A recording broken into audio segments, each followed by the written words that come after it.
Tune in Saturdays at 1 p.m. for the Your Body is Your Pharmacy radio show. Hear from the doctors that were among the first in the U.S. to merge the ancient wisdom of Ayurveda and natural medicines with the advances of modern medical science. Listen to pioneer doctors Virender Sodhi, Shailender, and Anju Sodhi to keep up with some of the latest medical advances and learn from some of the true leaders of Ayurvedic medicines every Saturday from 1 to 2 p.m. with the Your Body is Your Pharmacy radio show on Desi 1250 AM. Radio that listens to you. Are you looking for quality Ayurvedic and naturopathic treatments for your chronic issues? We offer a holistic, wholesome approach to living with chronic diseases. Call us at 425-453-8022 for more information.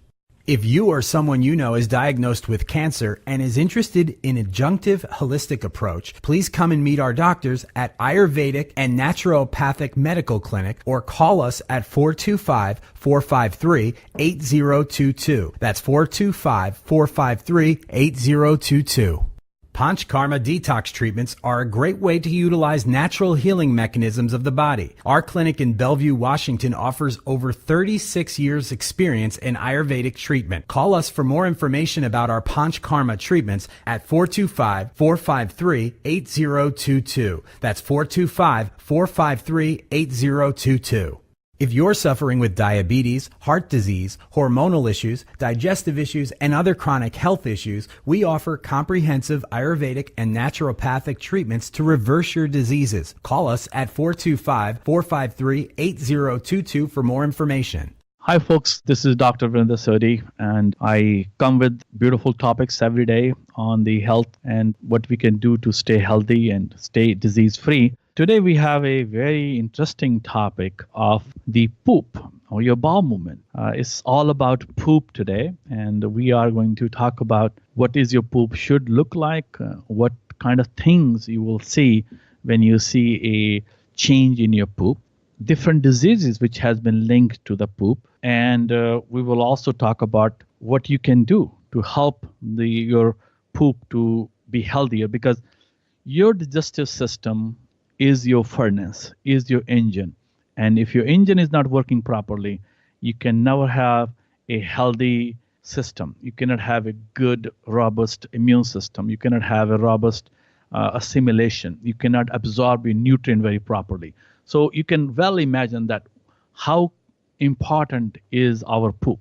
And most of us, when we talk about the poop, we just put it down, we hide it, we don't even talk about it, which is a kind of a not good, because you should talk about your poop. And there is a reason why so many people out there has a colon cancer or other digestive issues, because they are not talking about, they're hiding. And you can do a colonoscopy by the age of 50, but that's already, you have gone too far away.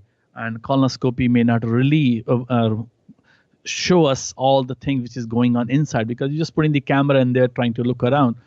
You're not looking at microscopically. Yes, they take some biopsy samples if you have some abnormality, but there's a lot more than that. So guys, this is about the poop today, and we are going to talk in details about the poop.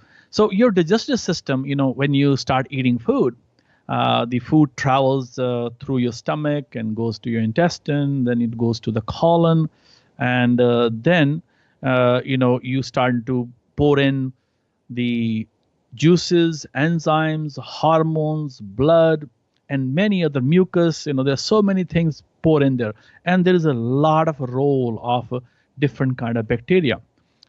Many times I've said on this show that our body has 100 trillion cells, and we have 1,000 trillion bacteria in our body. And so you can well imagine that who owns your body. So those bacteria are also very important for your digestive health and for poop. You may be surprised to know that once you pass your bowel movement, you are losing around 45 to 50% of your bacteria in one poop. So what that means that you have to replenish that bacteria, and by eating good food, which is going to help make that bacteria grow again. And most of us, in today's world, our food habits has completely changed, and we are eating food which are not very helpful for those bacteria. So very important to understand this whole concept.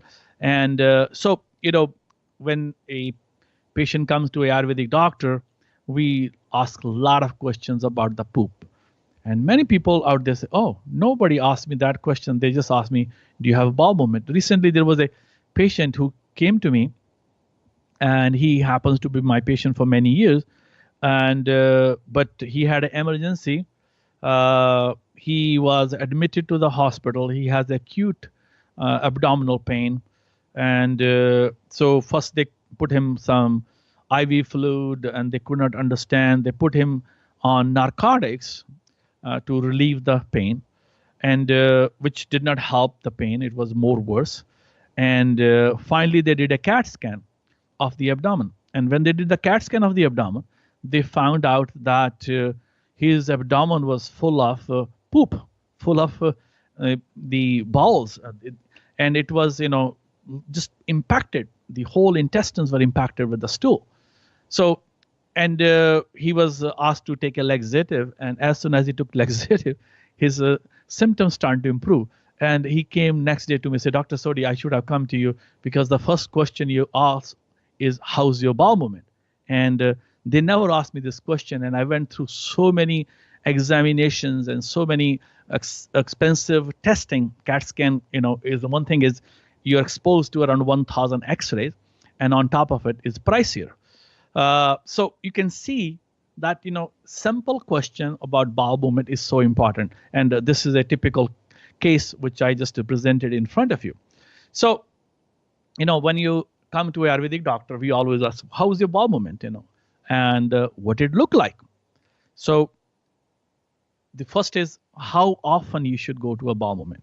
So Ayurvedically, we want that person should go once a day. There is actually a saying in Ayurvedic medicine that if your digestive system is healthy and you're stress-free and you are in robust health, you should have one bowel movement.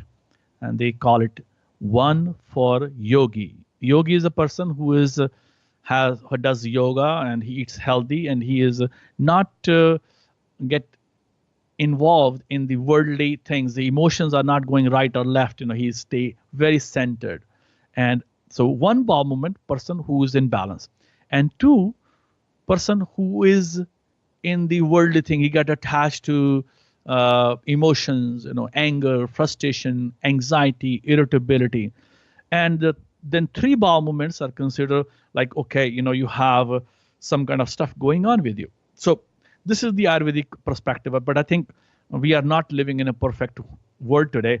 And I will say, okay, 1 to 3 bowel movements are still considered normal. And interestingly, in medical dictionary, it's like written that if you go to bowel movement every other day or every third day, that's still considered normal. And I will say that is not normal. It is absolutely not normal. Every one of us should go to bowel movement every day. Then, we ask, what is your poop look like? Is it look like a banana, or is it looks like a small pieces, or it's look like you have a thin stripy stool? Do you have blood in there? Do you have mucus in it? Is it is it easy to pass your stool? Do you feel lighter after your stool? Do you feel heavier? You still feel there's a lot of gas and bloating. You still feel bloated. All those symptoms are guiding us to the disease which that person can have. So a healthy poop should look like a figure of 8 or S, like the alphabet S. And it should be bulkier, like a banana. And you should pass it without any effort, just a minimal effort. And there will be little gas, but not a lot of gas. And there should be no blood, no mucus in it. And once you have passed out your stool, we're looking, you should be very, very lighter, and you should feel healthy and good. So basically, that's about, your poop, what you should be having a normal poop. But most of us don't have a normal poop. And the another part of the poop is the aroma, or the shouldn't call aroma, it should be smell of the poop. So if you are pooping out and you have a horrible smell with your stool, that means there is a lot of putrefying bacteria. Putrefying bacteria are which actually are creating a foul smell. And these putrefying bacteria comes from a heavy meat food, and also when your different kind of bacteria are growing, which are not very helpful for the body. So basically, yes, there is a smell attached to the stool, but it should not be stinky that you should have to open up the doors of the whole house and that stinky. And believe me, that happens. And different kind of bacteria will give it different kind of odor or smell to your poop. So yes, there will be some odor to it, but it should not be very, very stinky.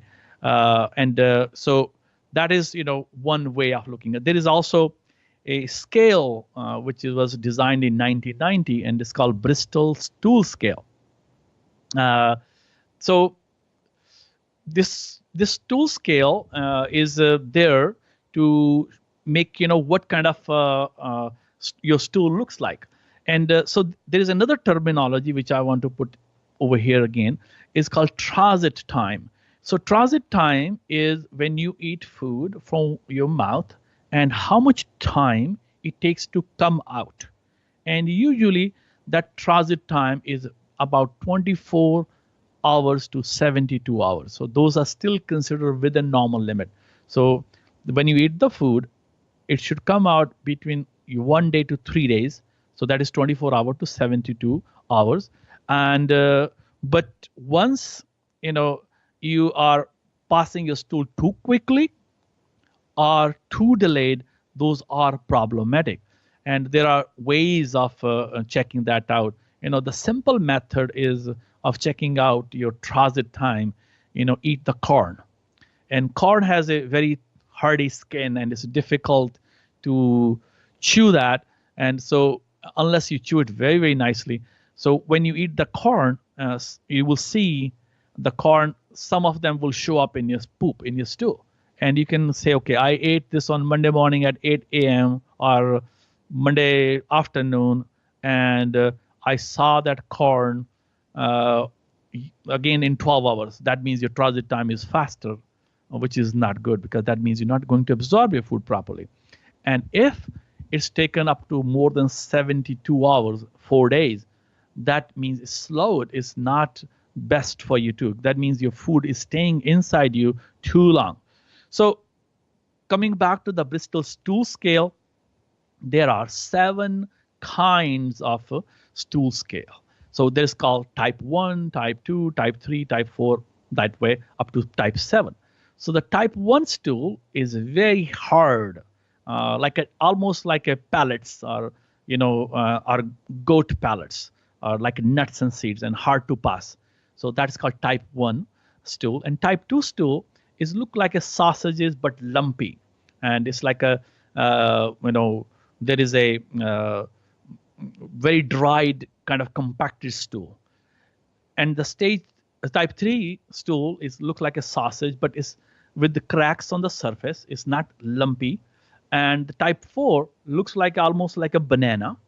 And type 5 soft blobs with clear cut edges. So it's like a small but bigger pieces of stool, not very dried. And type 6 is a fluffy piece with a lot of mushy stools. And type 7 is like a watery stool.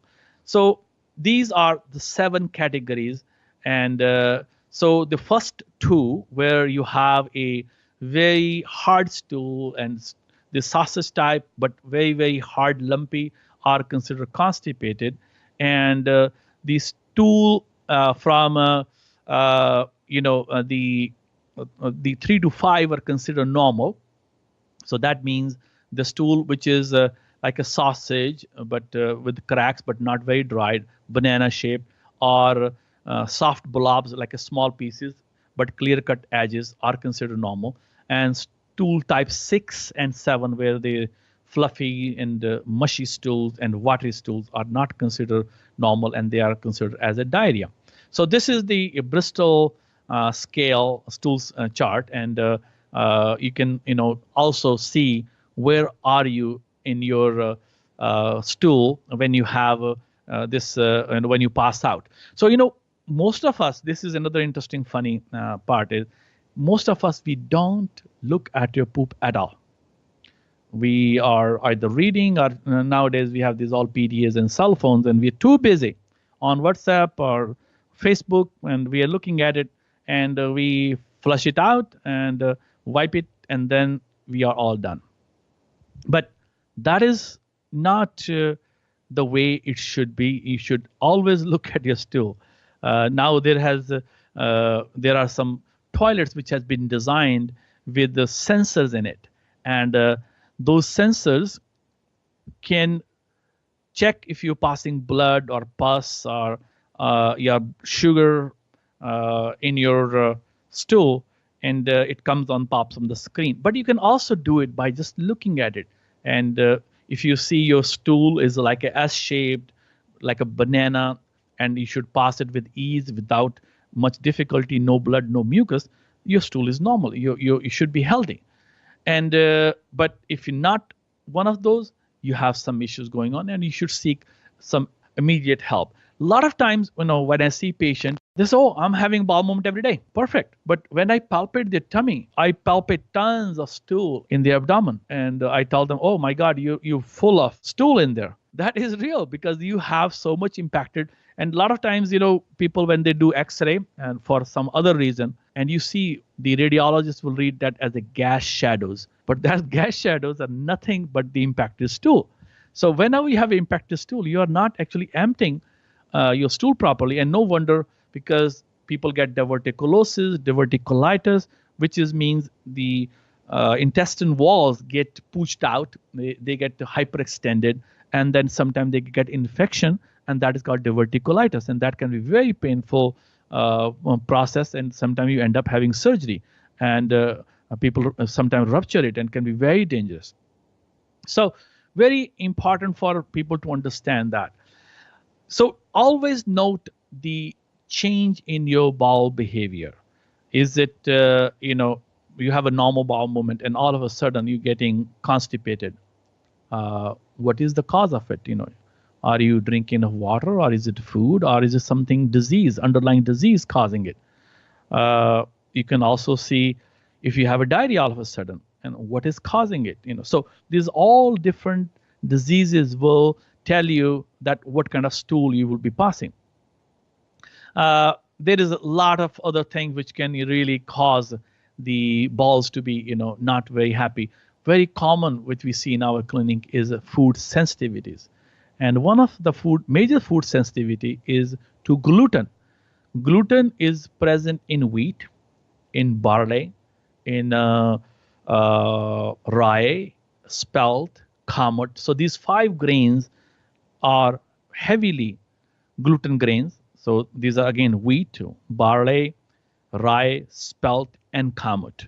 And the oats should be free of gluten, but what happened, there is a cross contamination. So the crops of wheat and oats are side by side, and certain things can grow in that area, because when you're harvesting it, you're not making that, you putting out that wheat plant out. And the wheat and oats are very similar looking plants, if you know the plant set. So there can be some contamination, and people who are gluten sensitive, who has celiac disease, the people who are sensitive to gluten have celiac disease, can react very severely. So it's not considered good, and they can have a gluten enteropathy and can end up in malabsorption and really sick. So, but good news is there are gluten-free oats available, and one of them, I think Trader Joe's, I've seen it, and they sell it, and you can also maybe get it from PCC or even Fred Meyer. So if you have gluten sensitivity, you should always look for gluten-free oats. So oat will be okay in people who has a chronic disease, the Crohn's disease. So the next factor is the color. What color is your poop look like? If you have a black stool, that is not good. That means you're bleeding, and usually from the upper intestine. You can have a gastric ulcer or bleeding ulcer, and so by the time it passes through and goes into your large intestine, the stool turns into black because of the reactions in the body. And so that needs to be reported and investigated. But you can also have a black stool because if you're taking too much iron pills, or you have Pepto-Bismol. Pepto-Bismol also turn your stool black. So if you're taking iron and you Pepto-Bismol, your stool is going to turn black too. So exclude those out. Don't get scared if you have taken the iron and your stool is black. That's nothing to be worried about. Or you have taken Pepto-Bismol, which is a very common diet remedy over the counter. Your stool will turn black too. But your stool can be green. So you can have a green stool because you may be eating too many green vegetables. So that's no problem. But if you're not eating green vegetables and your stool is still green, then that means you're having some issues with your gallbladder. The stool can be also gray. This is also indication of your gallbladder and liver. Very common when people has hepatitis. When I was back in India, almost I think every Indian has been exposed to hepatitis A, including me, because of the sewer system. And this hepatitis A, one of the sign is that these people has a gray stool or clay color stool. Light yellow is also problematic too because that means your liver is not functioning properly. You can also have a red stool. Red stool is a sign usually of bleeding. And so there are two types of bleeding that you need to watch. One, if it's wrapped in the stool, so the stool is mixed with the blood, that means more dangerous rather than you have a streaking outside the stool, which is usually a hemorrhoid. But if you have any kind of bleeding in there in your stool, you need to be looked at by a doctor, usually by a gastroenterologist. He can scope you. He can put a scope in your rectum. Even a primary care physician, we also see it in our clinic. We put a little speculum in it and see. But there is a limitation. We cannot go more than 4 or 5 inches because that's the speculum length. But if you go to a gastroenterologist, he can put a camera through your colon and he can see almost whole entire colon. But before that, they have to prepare your colon so it's clean and does not have any stool in it, because otherwise stool will obstruct the camera and you may not be able to see what's going on. Your stool can be red because of beets, very common. And I've seen that, even your urine turn red too when you eat beets. So just rule it out. If you're eating beets and your stool is red, nothing to worry about. And even if your urine is red, nothing to worry about. But another chance is if you have a red stool and you have a red urine and you're not eating beets, certain drugs also does it. There's a one called mandelic acid that also turns your urine to red. And I remember as a young doctor, one patient has a UTI. So this is a drug given for urinary tract infection. And I forgot to tell him that this will turn your urine red. And when he called me next morning, very angrily, he says, "You give me the medicine and I'm passing blood now." But that was not blood because that was the medicine which was passed out. So you learn from your mistake. And since then, I've made it a point that I explain to my patient that it can turn your urine to red, and it's not because of anything else but the medication itself. So as I said earlier, that the grayish and yellowish, light yellow stool usually is a liver or gallbladder, and that needs to be ruled out. So you may end up having a ultrasound and check your liver enzymes by your doctor and see if you have any inflammation in the liver, if you have any hepatitis going on, if your liver enzymes are elevated, or if you're showing any cirrhosis of liver, which is also can be checked by the ultrasound. Or there is another test which is called fibroscan, which is kind of ultrasound but is a little done differently. And there is further more testings, can be done to see. And in the end, if nothing gives you any clue, the biopsies are done to make sure that everything is fine there. So now, what is the causes of these common poop conditions, the all these issues which we have with our poop. So we'll discuss it with after a short break here. We'll continue our discussion on poop. If you or someone you know is diagnosed with cancer and is interested in adjunctive holistic approach, please come and meet our doctors at Ayurvedic and Naturopathic Medical Clinic or call us at 425-453-8022. That's 425-453-8022. Panchkarma detox treatments are a great way to utilize natural healing mechanisms of the body. Our clinic in Bellevue, Washington offers over 36 years experience in Ayurvedic treatment. Call us for more information about our Panchkarma treatments at 425-453-8022. That's 425-453-8022. Are you looking for quality Ayurvedic and naturopathic treatments for your chronic issues? We offer a holistic, wholesome approach to living with chronic diseases. Call us at 425-453-8022 for more information. If you're suffering with diabetes, heart disease, hormonal issues, digestive issues, and other chronic health issues, we offer comprehensive Ayurvedic and naturopathic treatments to reverse your diseases. Call us at 425-453-8022 for more information. We're talking about what causes abnormal poop. The high level of stress, which we all have today, because your brain and gut are connected. Now, there is a book written on the subject called gut-brain connection. In Ayurvedic medicine, we have known it for many, many centuries, that the gut and the brain are connected. All the neurotransmitters which you use in your brain are basically manufactured in your gut. So you can well imagine that how important that connection is. And so basically, when you're stressed out, you make stress hormones, and the stress hormones are very irritable. And so they can cause you either constipation or it cause you diarrhea.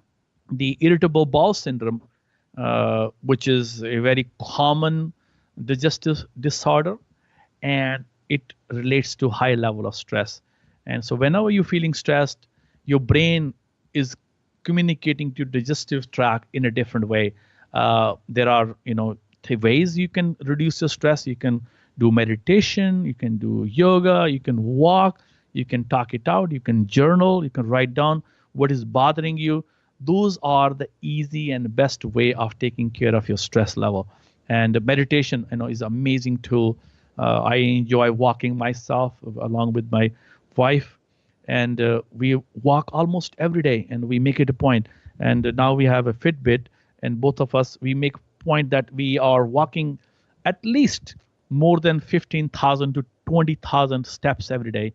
So which translates into 5 miles. And I feel good about it. 10,000 steps, yes, is going to make some good, but it's not going to cut it. So you should set a separate time for walking. Then what is the next cause? We diet, what we're eating today is very low in fiber. There has been studies done where they have taken the poop of the primitive humans and the gorillas and the our next door neighbors, like monkeys, and they found out that the fiber intake of those primitive humans were a lot more, up to 140 grams a day. Yes, there was a meat here and there a little bit, and a lot of time people think that the primitive man was hunter and gatherer, and I can really refute that concept. Whoever is out there telling you that the paleo diet is the best way, eating lots of animal protein, I can tell you and attest that that is not the best diet for anybody out there. Yes, it works for short term, but it's not a long-term diet, because it's going to create a lot of problem for you in the long-term basis. So basically, we have been adapted to eat meat, yes, but meat was not our major diet. And to show you a little to this my concept, as a young kid, I was a hunter, and so we'll go out for hunting and we'll not get a bird or animal for weeks. And if we got an animal or a bird, that was divided into so many people. So you got a little portion of meat. Like the Japanese eat small amount of fish but lots of vegetables. So the Nowadays, the average human is using around 30 grams of fiber as compared to 140 grams in primitive societies. So you can well imagine why our stools are not the way they should be. There has been studies done in rural China versus the people living in the cities, and they found out that the poop of the Chinese living in the villages is the bigger and more bulkier and more banana shaped, or the figure of seven or sorry, figure of eight or S shape, rather than people who are living in the cities. So the poop sizes, matter here, and you will be amazed at how much problem you will solve when you start adding more fiber. And the best source of fiber is your vegetables and fruits and whole grains too. But a lot of people out there has the issue with whole grains too. I think because the genetic modification and the pesticide, insecticide, even wheat, I believe this is the reason for gluten sensitivity, because we are eating those gluten food which has been genetically modified, and a lot of people are reacting to that. So you see a societal change in the sensitivity to the gluten. There is lots of written on the subject, and you can certainly look at it, in Google it and find out. Then the other cause is eating inflammatory or producing food, which triggers autoimmune responses in our body. So basically, if you eat too much dairy product, milk has been related to constipation, especially in kids. There is a studies done. Kids who were drinking milk was a lot more constipated, and when the milk was removed from the food and they were put on soy milk or other non-dairy milk, their constipation went away. As soon as they added the milk back into the diet, they got more constipated. And if you look at the milk is a food for the newly born.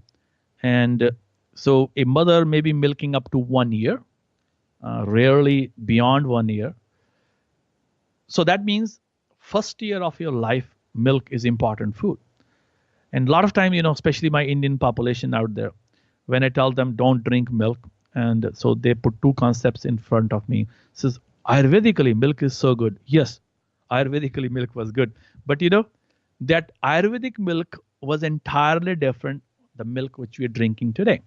I grew up with cows, and our cow will milk around 4 to 6 liters of milk. Now the cows are milking 70 liters of milk a day. So how can be that milk is similar to milk which we're drinking today? So when you have a 4 to 6 liters of milk, and you have a family, family used to be bigger, so you're getting very little amount of milk. Just think about it. And a lot of milk was turned into butter, and butter was made into ghee. So ghee was kind of a prized food for most of the Indian family. Also, sometimes, people has issue with the gluten, which we talked about that one, and it's going to cause problem with the autoimmune responses. And certain people also react to soya and nightshade family, which is like a potato, tomato, bell pepper, eggplant, high sugar. What it does, it feeds into the bad bacteria, and people develop a lot of fungus in them. The fungus can create havoc in your digestive system, and it creates a lot of fermentation. So basically, you have a winery inside your intestine when you have too much yeast. And so the food ferments and it makes toxic stuff. It does also make alcohol, by the way, because your tummy is the best fermenter, and you provide the sugar and you have the yeast. You are going to convert that into alcohol, and that alcohol is dangerous for the body. And because you'll be drunk without drinking even alcohol. How about alcohol and caffeine? So caffeine is has a negative reaction on the digestive system too. So a lot of time people, they drink coffee to have a poop. But the problem is you can solve it, because basically how the caffeine work on your or coffee works on your poop or your bowel movement is it starts the peristalsis. So when you empty stomach and the first thing in the morning and you gulp a glass of coffee, so what it does is starts the peristalsis. So intestine is from mouth to the other end of your rectum is the one pipe, big pipe. So when this starts the peristalsis, it doesn't stop anywhere. It be in between, because if it stops, you'll be in cramps. You'll have an abdominal pain from hell. So it starts that peristalsis, and what the peristalsis does is pushes the poop out. But you can get that done by drinking warm water, which will not have a dehydration effect. Because the problem with the caffeine is if you drink too much, you pee out. And when you dehydrate, you're going to get constipated. And also, alcohol does the same thing too. Alcohol dehydrates you. It's a diuretic. And so in a lot of time, people causes the alcohol and caffeine causes problem to them. And especially if you have a tendencies towards irritable bowel. Other causes of constipation include antacid medicine, like your Rolaids and calcium and aluminum-based antacid. If you change your diet behaviors, and a lot of time people hear about paleo diet or high protein diet, and they start all of a sudden, they jump on the wagon and start eating that, you're going to get constipated.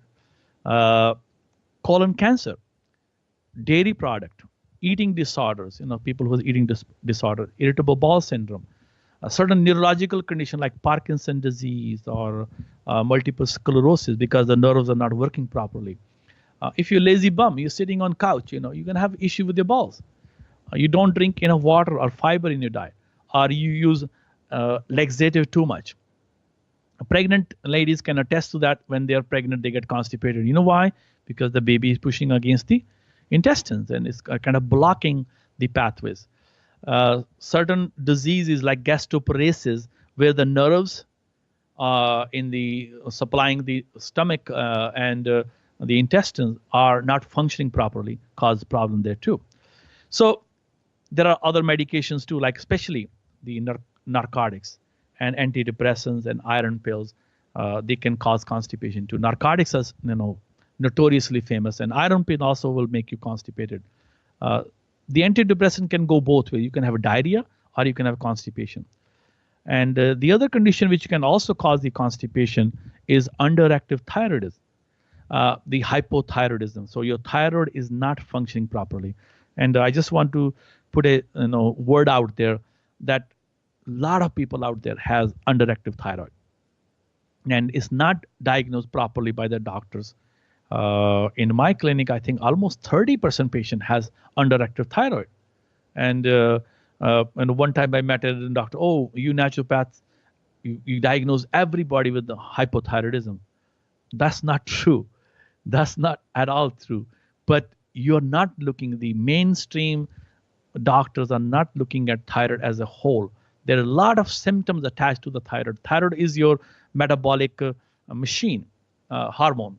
And so if your metabolism is slow, you are going to have underactive thyroid. And you can be deficient in your iodine, or you can be deficient in nutrients, especially like a vitamin B6 and magnesium or selenium, that also will make your thyroid underactive. So for the thyroid, usually what I do, I ask to get not only TSH, which is the thyroid stimulating hormone, but also get free T3, free T4, and if you have more problem, get thyroid antibodies.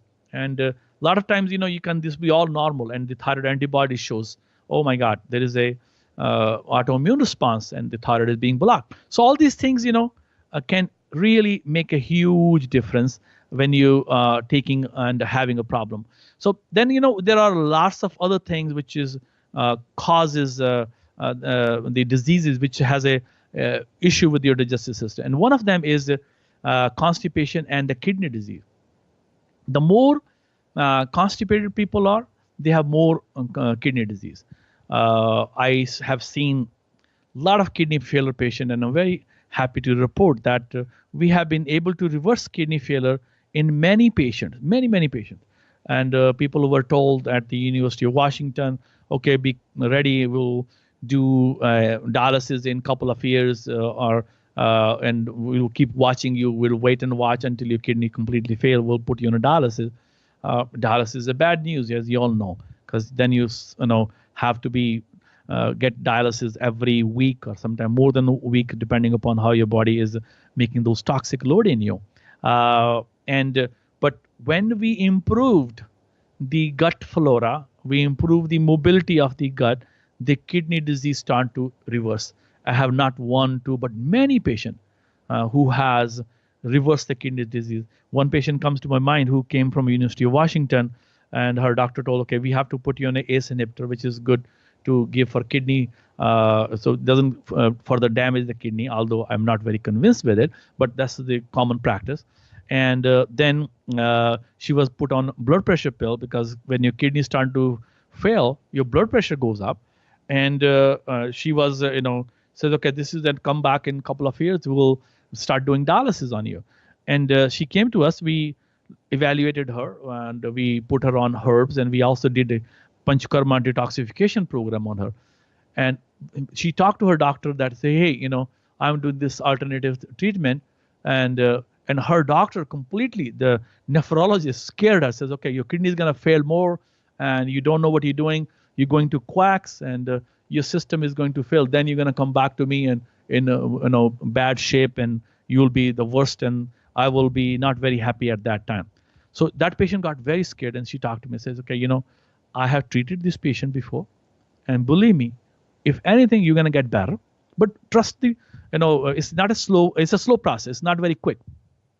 Kidney does not changes overnight.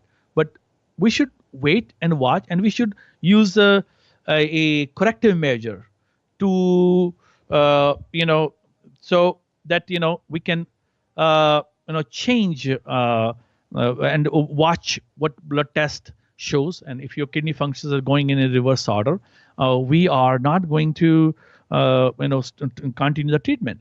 We will then change it and stop the treatment. And when we did that way, so every month we were checking the kidney function, and very happy to announce that the creatinine level, which is a sensitive test, were dropping. She had a 3.6 creatinine, it then dropped to 3, then dropped to 2.5, then dropped to 2, then 1.8, 1.7, and now her creatinine level is 1. And this is how many years? Almost 10 plus years. And similarly, other patient has done the similar thing too. So if you get gut improvement there, you are going to see changes in the your kidney functions too, and improves the kidney function. So very important for the health of a kidney. Then there is also a link, people who has breast cancer. The breast cancer is very common in America. There is a 12% females who get breast cancer in America. So that's 1 out of 8. Very scary to think about it. And if you look around, somebody is affected around you with breast cancer. Out of 8 people, 1 person is getting it. So there has been one interesting studies which has showed that females who go to the bowel movement 3 times a day has 50% less breast cancer. And you will say, what is the link? Why is that? Because when people are passing stool, they are also flushing out excessive amount of estrogen from your system. And when you flush out excessive amount of estrogen from your system, your chances of getting cancer reduces drastically. And the majority of the breast cancer females get is estrogen and progesterone's positive cancer. So you can cut down your chances of getting breast cancer by just pooping more. And so we'll tell you how you need to do, what you need to do to help so your bowels are more regular. We'll come after a little short break here, and we'll talk about how you should poop. This is another, should you be sitting or you should be squatting, or what position you should be using to poop, which is another interesting topic. So we'll come after the short break. If you're suffering with diabetes, heart disease, hormonal issues, digestive issues, and other chronic health issues, we offer comprehensive Ayurvedic and naturopathic treatments to reverse your diseases. Call us at 425-453-8022 for more information.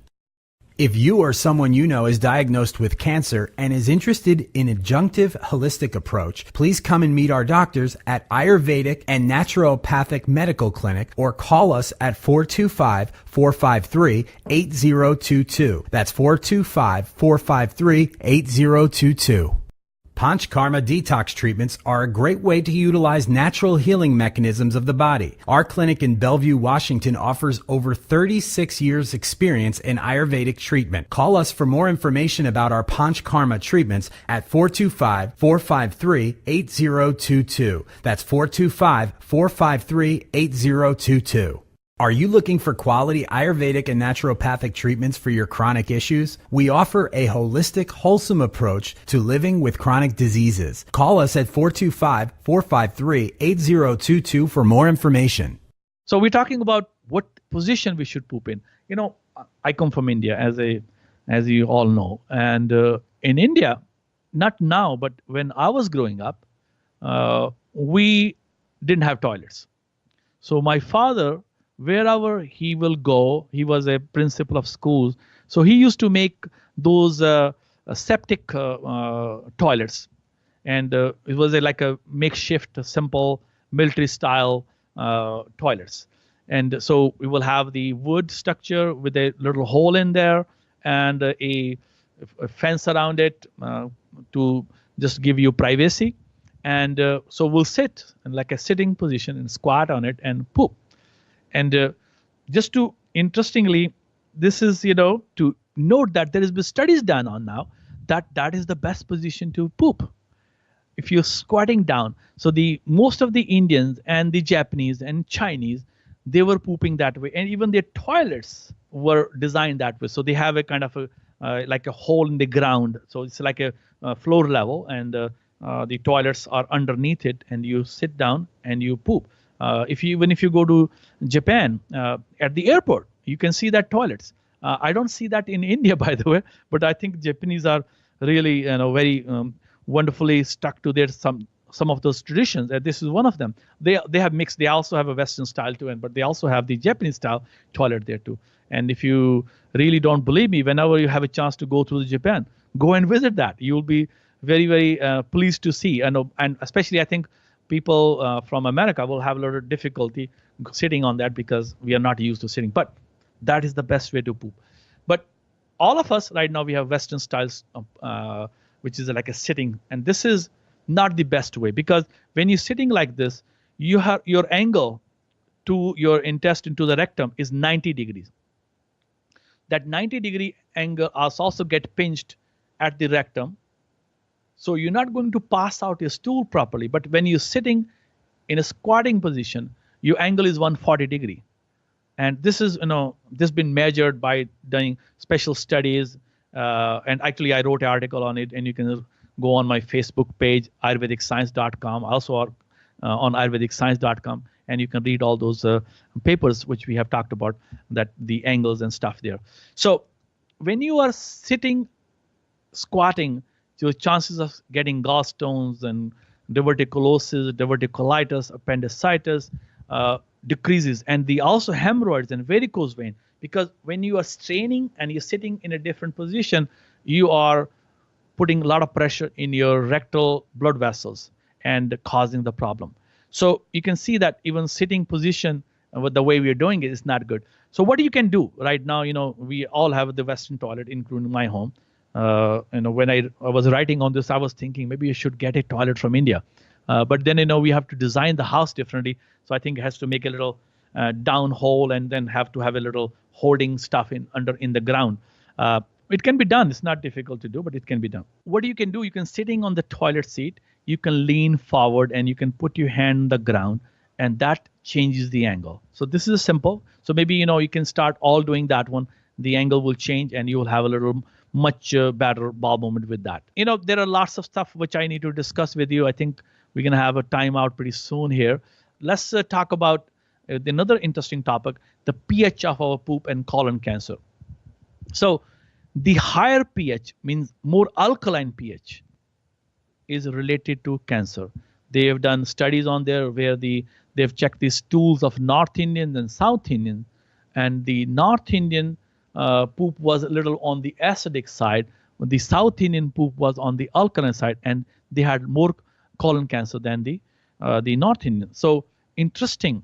If you look at the African culture and compare it to America, there is a 50-fold low rate of colon cancer in rural Africa, not in the cities, just in the small villages. And because when people come to the cities, it has happened all over the world. The urbanization has killed a lot of those things which we used to do. We start eating like everybody else, the same fast food and same garbage and candies and Twinkies and all those garbage, and we got to the trouble. So there was a 50-fold less cancer in rural Africa than in America. And one of the reason is because we eat so much less fiber. The more fiber you eat, we have pH is more balanced. It's not very alkaline. And so, this is simple. And then the bacteria, good bacteria like your probiotic, bifidus and lactobacillus can be really good for you. I think we're going to be running out of time here pretty quickly. But let me do a little bit on Miralax, which is a very commonly prescribed for constipation. Miralax is propylene glycol, which is antifreeze. I will not put antifreeze in my body. And there is reports available that people get neurological issues, people get more autistic, people who are given Miralax. Although, and if you read the label and the recommendation by FDA, according to FDA, that Miralax should be only used for 7 days. But all the pediatricians out there, even physicians out there, they put people definitely on it. Miralax is not going to cure your constipation. If you want to cure your constipation, you have to change your lifestyle. You have to eat food which are good for your gut. And we'll talk about that a little later.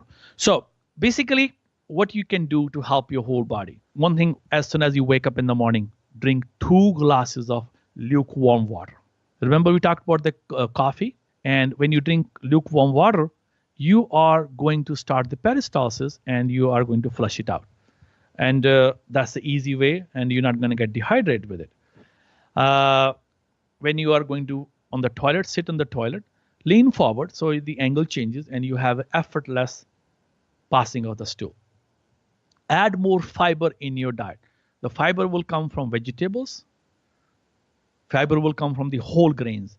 The processed grain, white rice, and bleached flours, does not have fiber in it, and it causes more problem to you.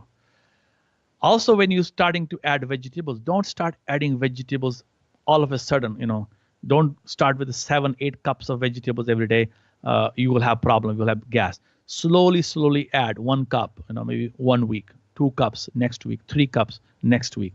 So when you do that, your body will adapt, and you will feel much better. Chew your food properly. Sit properly. Calm down. And relax.